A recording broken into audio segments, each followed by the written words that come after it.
Bienvenido a un espacio donde el terror es real y la curiosidad peligrosa. Cada semana desde este rincón te narraré crímenes que estremecieron al mundo, misterios que la ciencia no ha podido explicar y relatos tan escalofriantes que te harán dudar de lo que ves. Entre susurros y sombras se esconden historias que merecen ser contadas. Cada narración es una puerta abierta al miedo, cada caso un reflejo de la atrocidad humana. Si te atreves a escuchar, quédate. Pero recuerda, la oscuridad siempre deja huella. El pasado 31 de marzo se cumplió un aniversario más desde que Selina Quintanilla dejó este mundo. Una fecha que sigue estremeciendo al mundo. Y ahora en abril, su nombre vuelve a resonar, porque el día 16 se celebró el Día de Selina, en honor a su cumpleaños. Una estrella que brilló con una intensidad única y que se apagó de forma tan repentina como violenta. Pero detrás de la fama, los escenarios y los éxitos que la convirtieron en leyenda, existe una historia marcada por la confianza, la traición y un final que estremeció al mundo entero. ¿Cómo es que la reina del Tex-Mex, en la cima de su carrera, terminó siendo víctima de uno de los crímenes más impactantes en la historia del entretenimiento? Hoy vamos a adentrarnos en la vida y la oscura de Selina Quintanilla, un crimen que ocurrió el 31 de marzo de 1995 y que sigue generando preguntas hasta el día de hoy. Esta no es solo la historia de una cantante, es la historia de un ícono convertido en leyenda.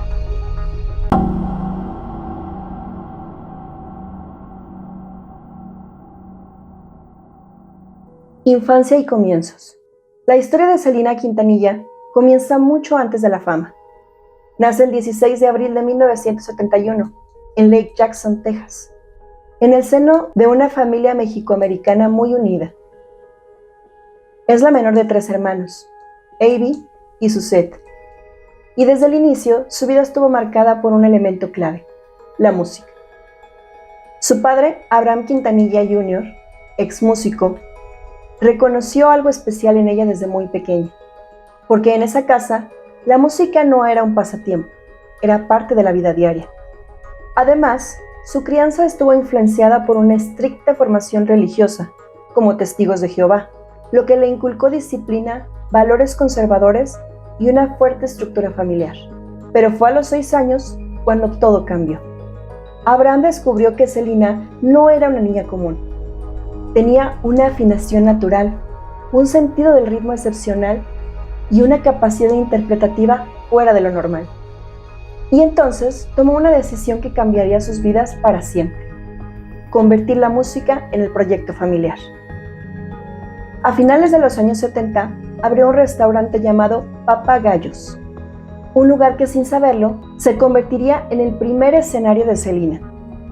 Ahí, siendo apenas una niña, cantaba para los clientes, acompañada por su padre en la guitarra, su hermano Avi en el bajo y su hermana Suzette en la batería. Selina ensayaba constantemente bajo la mirada de su padre y comenzaba a desarrollar una presencia escénica única. Ese restaurante fue su primera escuela, pero también el inicio de una dura realidad. La crisis petrolera de los años 80 golpeó con fuerza y el negocio familiar quebró. Las consecuencias fueron devastadoras. Quedaron en bancarrota, perdiendo el negocio y su hogar, y tuvieron que mudarse a Corpus Christi, Texas. Desde ese momento, la música dejó de ser un sueño, se convirtió en una necesidad para sobrevivir. Fue entonces cuando nació oficialmente Selina y los Dinos. Y la infancia de Selina cambió para siempre. Desde muy pequeña comenzó a cantar en las calles, presentarse en bodas y ferias y viajar constantemente. La familia se trasladaba en un autobús adaptado, viviendo prácticamente en la carretera. No era una infancia común, era una vida de trabajo. La escuela comenzó a quedarse atrás. Selina asistía, pero el cansancio era evidente y sus maestros lo notaban, hasta que su padre tomó la decisión de retirarla en 8º grado, aunque años después terminaría sus estudios a distancia. La realidad es clara: Selina no tuvo una infancia normal, ya que creció bajo presión desde muy pequeña, porque a pesar de todo, su infancia la moldeó. Le dio disciplina, una conexión familiar inquebrantable carisma y una increíble capacidad para resistir la presión. Pero también le quitó algo: la libertad de una niñez común y la inocencia de crecer sin responsabilidades. Antes de convertirse en una leyenda, Selena fue una niña que tuvo que crecer demasiado rápido. El nacimiento de una estrella. El siguiente paso en la carrera de Selena Quintanilla fue entrar al mundo discográfico. A principios de los años 80 llegaron sus primeras grabaciones. En 1983 grabó sencillos con Freddie Records y en 1984 lanzó su primer álbum junto a su banda, Selena y los Dinos. Pero el camino estaba lejos de ser fácil. Tuvieron poca promoción y bajas ventas, y una industria que simplemente no apostaba por ellos, ya que en ese entonces el género tejano estaba controlado por artistas masculinos y no se tomaba en serio a una joven cantante femenina. Aún así no se detuvieron, continuaron grabando con sellos independientes, un crecimiento lento pero constante. A mediados de los años 80, algo comenzó a cambiar. Selena empezó a ganar visibilidad. Apareció en el famoso Johnny Canales Show, un espacio clave para artistas emergentes. Su canción Dame un beso comenzó a sonar en la radio y su nombre empezó a destacar en la escena tejana. Su estilo también comenzaba a tomar forma, una mezcla de cumbia, tex-mex y pop, una imagen fresca, una energía juvenil que conectaba con el público. Pero el verdadero punto de quiebre llegó entre 1986 y 1987, cuando Selena, con apenas 15 años, ganó el premio a Mejor Vocalista Femenina del Año. Ese fue el momento en que dejó de ser una promesa y comenzó a convertirse en una figura real dentro de la música. El gran despegue de la carrera de Selena Quintanilla comenzó en 1989, cuando firmó con EMI Latin, un sello que apostó todo por su talento. Para ese momento, Selena ya tenía experiencia, una banda familiar sólida y una base de fans fiel en Texas. Pero su fama aún era limitada. Aún no sabía que estaba a punto de cambiarlo todo. A inicios de los años 90, su crecimiento fue imparable, con una mezcla única de cumbia, pop y Tex-Mex, una imagen fresca y un carisma imposible de ignorar.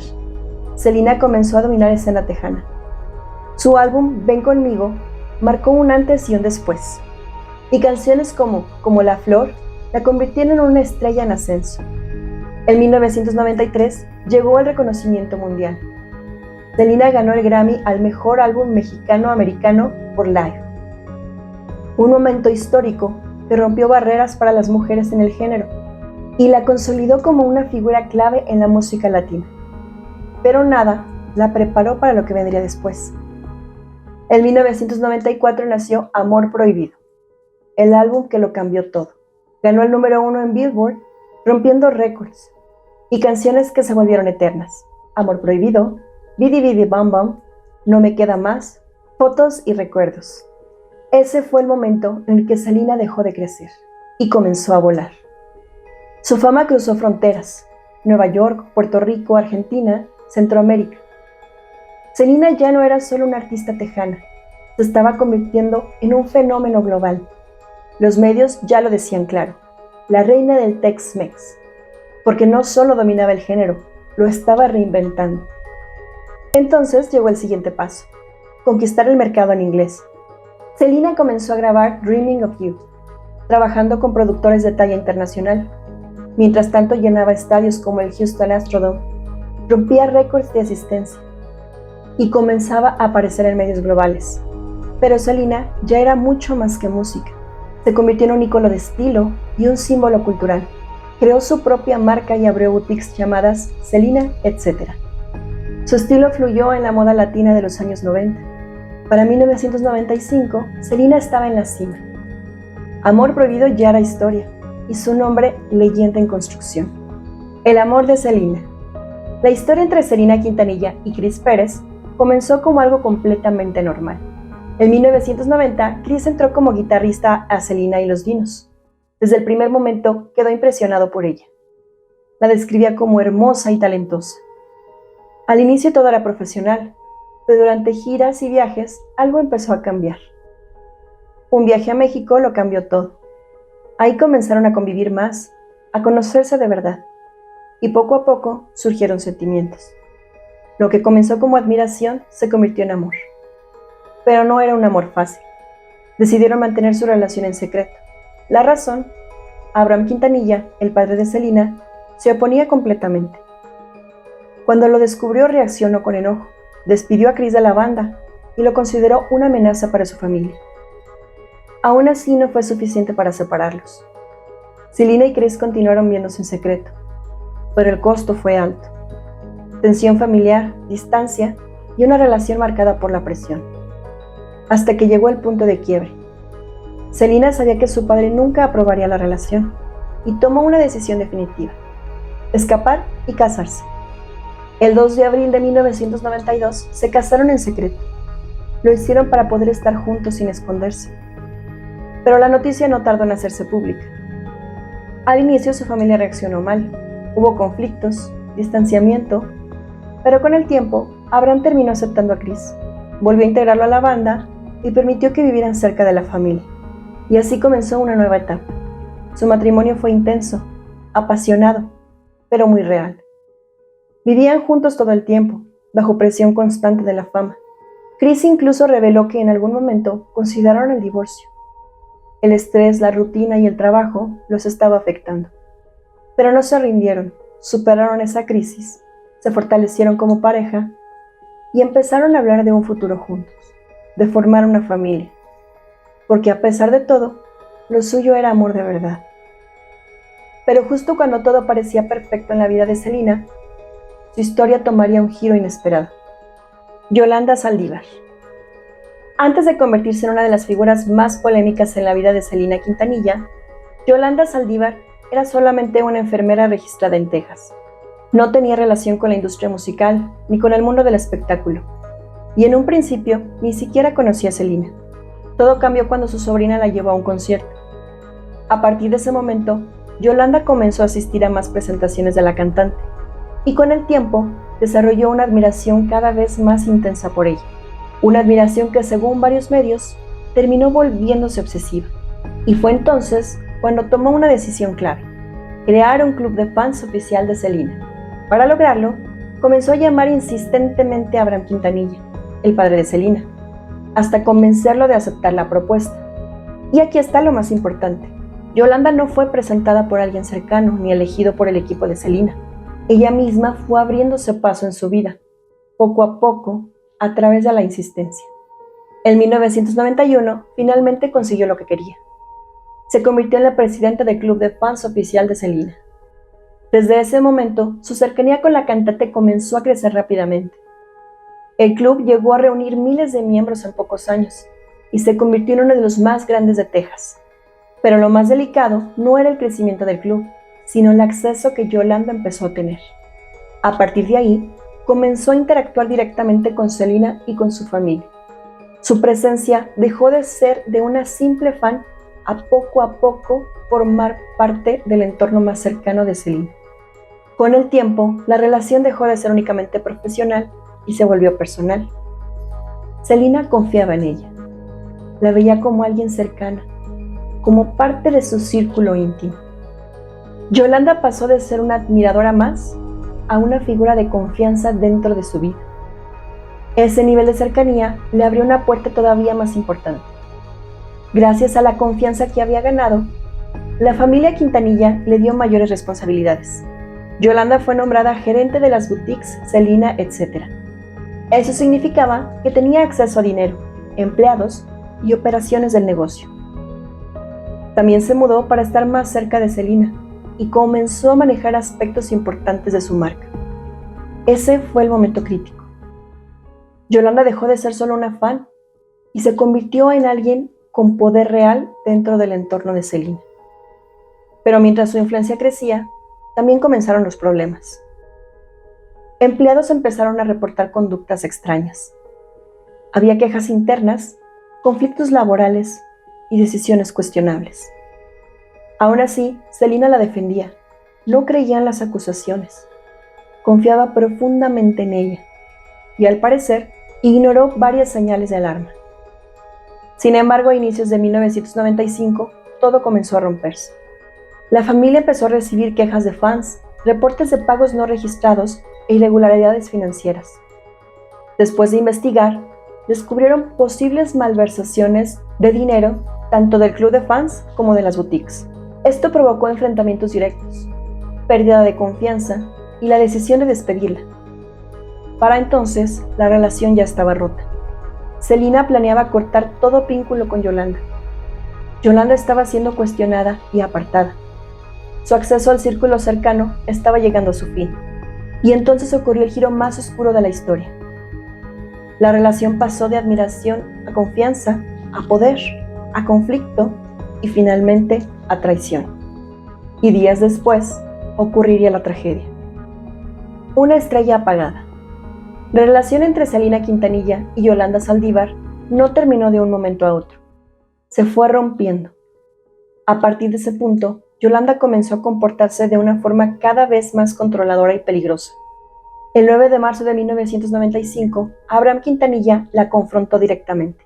Había denuncias de fans, dinero que no aparecía, artículos del club que nunca llegaban. Y solo 2 días después ocurrió algo clave.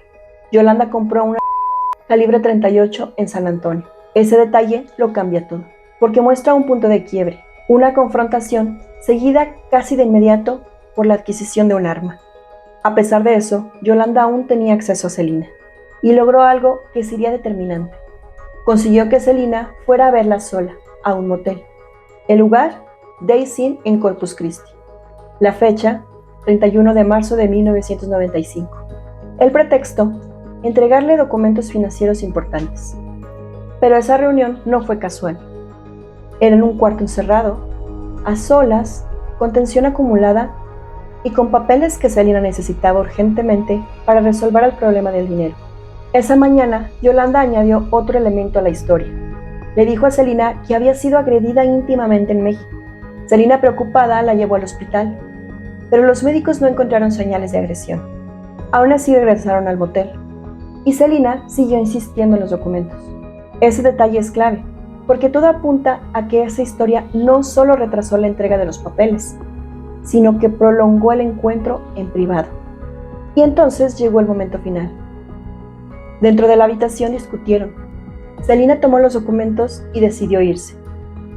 Le dio la espalda y caminó hacia la salida.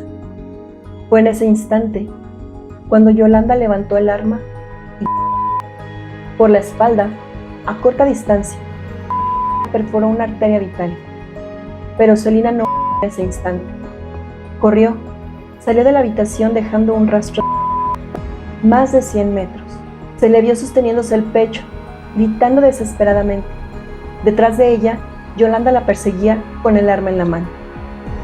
Selena logró llegar al lobby.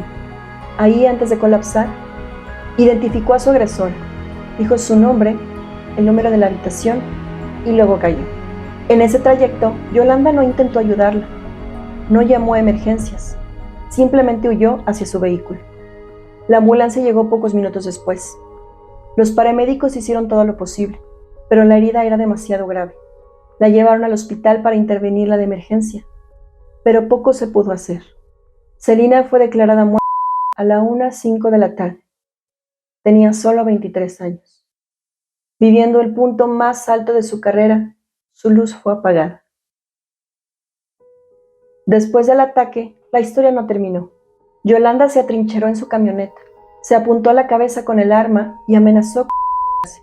Durante más de 9 horas, la policía, equipos SWAT y negociadores del FBI intentaron convencerla de rendirse.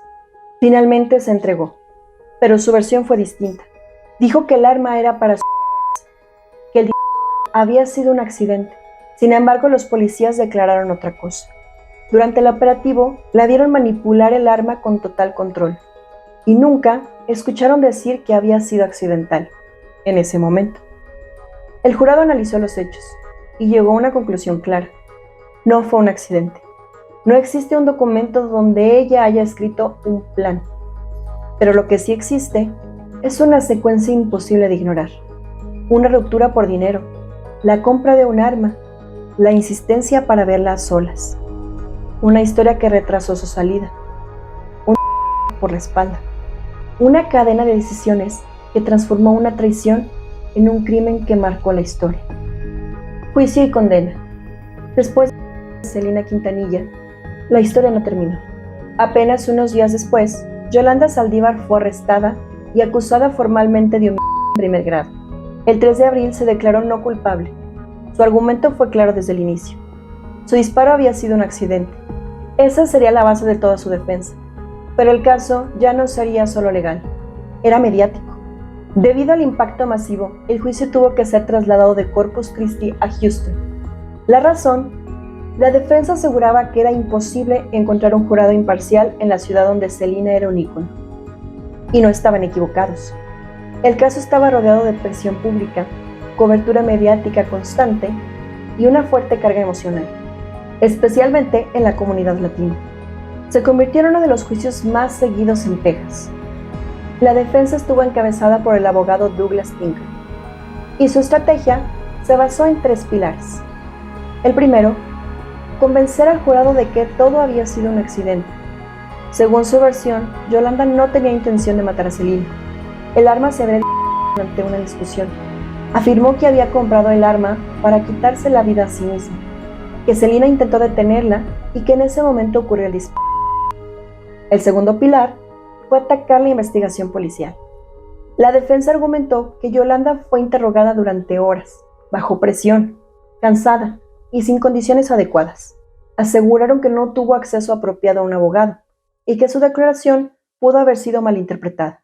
También señalaron irregularidades, como la falta de grabación del interrogatorio y la destrucción de notas del investigador. El objetivo era claro: sembrar dudas. Y el tercer pilar fue construir una narrativa emocional. Intentaron presentar a Yolanda como una mujer inestable, afectada por la ruptura con Celina, incapaz de hacerle daño a alguien a quien admiraba profundamente. Pero mientras la defensa construía su historia, la fiscalía presentaba otra muy distinta. El juicio comenzó en octubre de 1995 y duró aproximadamente 3 semanas. Durante ese tiempo se presentaron pruebas clave: el alma, testimonios de empleados del motel, peritajes y la que confirmó que se trató de un homicidio. Un experto en armas fue contundente: ese no se disparaba solo, requería presión deliberada. Además, la fiscalía presentó entre 45 y 50 testigos. Mientras tanto, la defensa llevó muchos menos, y poco a poco, la versión de el accidente comenzó a desmoronarse. Testigos del motel declararon haber visto a Celina herida huyendo, mientras que Yolanda la seguía con el arma en la mano. Y algo llamó especialmente la atención: su comportamiento parecía tranquilo. Después del disparo, Yolanda no intentó ayudar, no llamó a emergencias, huyó del lugar. Para el jurado, eso no parecía un accidente. La autopsia fue aún más clara. El forense dijo sin rodeos: esto fue no un accidente. Y entonces ocurrió otro momento clave. Yolanda Saldívar no testificó. La defensa intentó que declarara, pero el juez lo negó en las condiciones solicitadas. Eso significaba que el juicio nunca escucharía su versión directamente. Una decisión arriesgada. El 23 de octubre de 1995 llegó el veredicto. Después de solo 2 horas de deliberación, el jurado tomó una decisión: culpable en primer grado. La sentencia: cadena perpetua con posibilidad de libertad condicional tras 30 años. Pero la defensa no se detuvo ahí. Intentaron apelar la condena. Argumentaron errores procesales, testigos poco confiables, evidencia no revelada, discriminación en la selección del jurado. También afirmaron que faltaban registros financieros clave y que una testigo tenía antecedentes de robo, pero ninguna de esas apelaciones prosperó. Todas fueron rechazadas. La vida de Yolanda hoy. Hoy, más de 3 décadas después del crimen, Yolanda Saldívar sigue en prisión. Está encarcelada desde 1995, cumple cadena perpetua y lleva más de 30 años tras las rejas. Actualmente tiene 65 años. En 2025, su caso volvió a llamar la atención. Después de cumplir el tiempo mínimo, solicitó la libertad condicional, pero la respuesta fue contundente: rechazada. La Junta de Libertad Condicional de Texas determinó que Yolanda sigue representando una amenaza para la seguridad pública y que su crimen demostró un desprecio consciente por la vida humana. Una evaluación legal, basada en su historial y en la gravedad del delito. Tras esa negativa, su futuro quedó marcado una vez más. No podría volver a solicitar la libertad condicional hasta el año 2030. Dentro de la cárcel, su vida es muy distinta a la de otras reclusas. Vive bajo custodia protectora, separada del resto. La razón es clara. Es una de las presas más odiadas dentro del sistema penitenciario.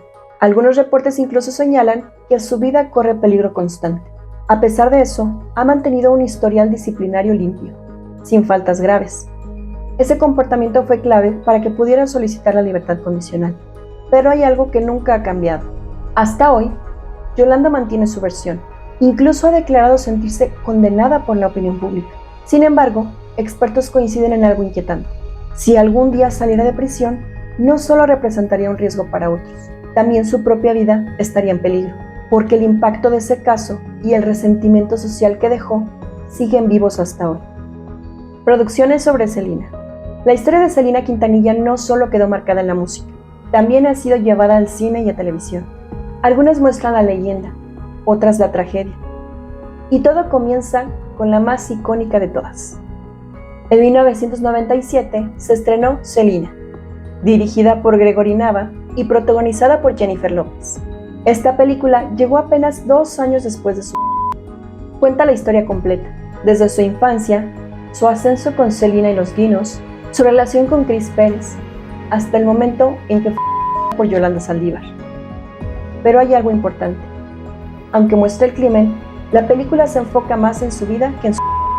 En 2020 llegó una nueva versión de su historia, Selena The Series, protagonizada por Cristian Serratos. Esta serie profundiza mucho más en su entorno, su familia, los sacrificios detrás del éxito y el proceso que la llevó a convertirse en una estrella.